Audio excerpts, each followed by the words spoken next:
Bonjour les sixièmes, c'est votre professeur de maths qui vous parle. Vous aviez des exercices à faire, on va les corriger. Alors, l'exercice 5, n'était page 101 de mémoire. Dans une auberge espagnole, on vous donne le nombre d'occupants par nationalité et par genre. Les informations sont incomplètes. Si vous mettez simplement les informations qu'on vous donne, vous vous retrouvez avec ce tableau.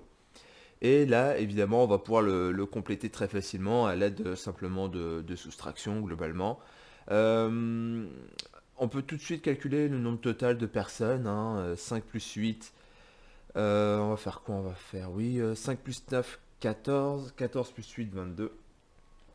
Le nombre d'Italiens, on a une fille et 5 Italiens en tout, donc 4 Italiens. Ici, 5 moins 9, 4. Et 8 moins 3, 5. On peut ensuite faire les totaux. 5 plus 5, 10, plus 4, 14. Et ici, 4 plus 4, 8. Et on peut vérifier que 8 plus 14 fait bien 22. Et en l'occurrence, c'est le cas. Donc on a priori, il y a peu de chances qu'on se soit trompé, même si on avait pu se tromper. Voilà. Exercice suivant, on vous donne les notes sur 5 de la dernière évaluation de musique en 6e A. Et on nous demande de regrouper ces informations pour qu'on y voit plus clair. C'est très très courant qu'on ait comme ça un ensemble de données qui soit pas exploitable en tant que tel. Simplement pour vous donner un exemple, là vous voyez, on a des données, une suite de nombres assez comme ça, assez incompréhensibles. Ça c'est quoi? C'est les données que nous donnent les capteurs d'une voiture. Et une fois traitées, comme vous avez traité les notes de musique, ça vous donne ces graphiques-là. Et ces graphiques-là sont déjà un petit peu plus compréhensibles. Voilà. Ok. Donc retournons à nos notes de musique. Donc sur la première ligne, on met la note 0, 1, 2, 3, 4, 5. Donc il vous fallait 6 colonnes. Et en dessous, on met donc le nombre de notes obtenues pour chaque note. Normalement, vous obtenez ce résultat. Alors là, la question que j'ai envie de vous poser, c'est comment on peut vérifier éventuellement qu'on ne soit pas trompé, qu'on n'en ait pas oublié. Voilà, je vous laisse réfléchir 2 secondes. Vous avez réfléchi 2 secondes. Euh, alors déjà, quand on compte, bon là vous pouviez pas parce que vous aviez que le fichier informatique, mais si on a les données sous la main, ce qui est bien en règle générale, c'est de barrer ce qui a déjà été compté, d'utiliser aussi un système de couleurs, voilà, pour s'assurer qu'on ait tout compté et qu'on n'ait pas compté, qu'on ait compté personne en double. Ensuite, ce que vous pouvez faire, c'est faire la somme des nombres sur la deuxième ligne et vérifier que c'est bien égal à la somme de notes que vous avez. Là, j'avais fait la somme, il me semble que je suis tombé sur 25. Ça va être rapide à vérifier. 6 plus 4, 10. 10 plus 8, 18, plus 3, 21, 25, voilà. Et il y a bien 25 notes ici, donc a priori, voilà, ça limite le risque de se tromper. Après, peut-être que par exemple, ici c'est pas 2 et 2, c'est 3 et 1. Auquel cas, mon test de vérifier si on a le bon nombre de notes, il détectera pas l'erreur. Mais bon, en règle générale, c'est déjà un bon début pour vérifier qu'on ne se soit pas trompé. Ok, poursuivons. Vous aviez ici un tableau à double entrée à faire. On avait des têtes, des contents, pas contents, en colère, pas en colère, etc. Alors simplement, ce que j'ai retenu, ça pour moi c'est rigole, ça c'est normal, ça c'est pas content, pleure, rigole, rigole, pleure, normal, et je crois qu'on les a tous fait, voilà. Parce que du coup, j'ai pas redessiné les smileys. Euh, donc, vous avez quoi? Vous avez a priori un tableau qui est de la forme suivante. Donc, vous avez une ligne pour toutes les têtes en jaune et une ligne pour toutes les têtes en rouge.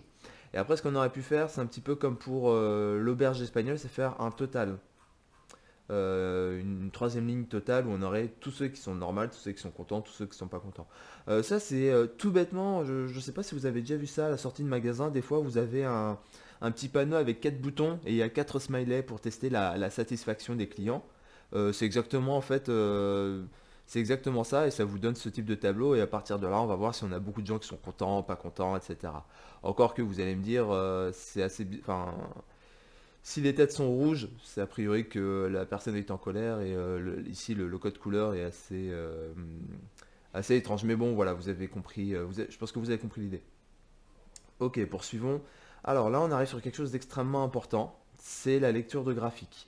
Ok, donc on a mis des lentilles à germer, et donc plus le temps passe, plus ces lentilles poussent et sont hautes.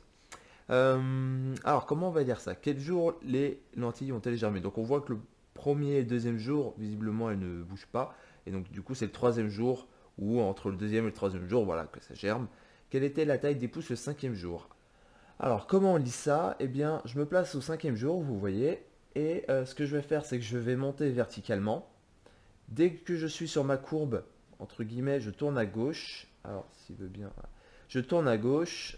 Et dès que je croise l'axe des ordonnées, d'accord, cet axe-là, l'axe vertical, c'est l'axe des ordonnées, je m'arrête et je lis quelle valeur. Là, vous voyez qu'on tombe entre les 0 et les 2. Bon, le scan n'est pas parfait, mais vous voyez qu'on a le quadrillage. Et donc du coup, voilà, là, on est tombé sur 1. Alors, le 12e jour, eh bien, on va faire la même chose. Je pars de 12. Je monte verticalement. Et une fois arrivé, une fois que je croise ma courbe, je vais horizontalement croiser mon axe des ordonnées. Voilà, j'arrive visiblement à 11, donc la réponse c'est 11. Ensuite, on nous demande de faire l'inverse. Quel jour les pouces avaient-elles une hauteur de 5,5 cm? Eh bien, je pars de 5,5, alors 5,5 pardon, ça va être ici. Je pars horizontalement, là visiblement je tombe sur 9. Pour vérifier que je tombe sur 9, donc je pars, maintenant je descends verticalement, d'accord? On fait exactement l'inverse d'avant, et j'arrive sur 9. Voilà, c'est comme ça qu'on va lire, ce graphique. Et 14,5, on voit que normalement 14,5, voilà, 14,5, on arrive a priori, alors ça dépend comment on lit. Pour moi, a priori, si je pars bien, je vais reprendre, je vais essayer d'être plus précis. Mais il me semble que, ouais, on tombe... c'est assez difficile de juger, mais soit vous considérez que le 15e jour on atteint pile 14,5, d'accord? Parce que là du coup si je descends verticalement, voilà, j'arrive sur 15. Soit on considère que là à 14,5 on est au-dessus de la courbe et que ça n'atteint pas, donc ça n'atteint pas le 15e jour. Voilà, donc les réponses qu'on pouvait proposer, c'était celle-là. Je vous mets de toute façon le document en pièce jointe. Maintenant, je vous propose donc de corriger aussi le 9. Une enquête a été réalisée auprès des élèves de 6e au sujet de leur loisir préféré. Les résultats sont regroupés sur le diagramme en bâton ci-dessous. Alors, que représente le bâton rouge? C'est évidemment le nombre d'élèves qui ont choisi la télévision. D'accord? Et on peut lire qu'on en a 15. Plus le bâton est haut, plus ça représente un nombre d'élèves important. Et vous pouvez lire avec, encore une fois, l'axe vertical, l'axe des ordonnées, le nombre d'élèves concernés. Donc là, on en a 15. Quelle est la réponse la plus fréquente? Donc le bâton le plus haut, c'est le sport. On arrive à 40.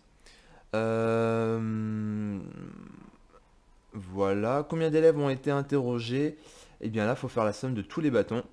Et la somme de tous les bâtons, ça vous fait 15, plus 40, plus 25, plus 10, plus 30. Et pour un total de 120 élèves, d'accord? C'est gradué finalement de 5 en 5, d'accord? Donc voilà pour ces exercices. S'il y a des questions, n'hésitez pas à me les mettre en commentaire. Et dans le document, vous avez les exercices que je vous donne à faire pour lundi.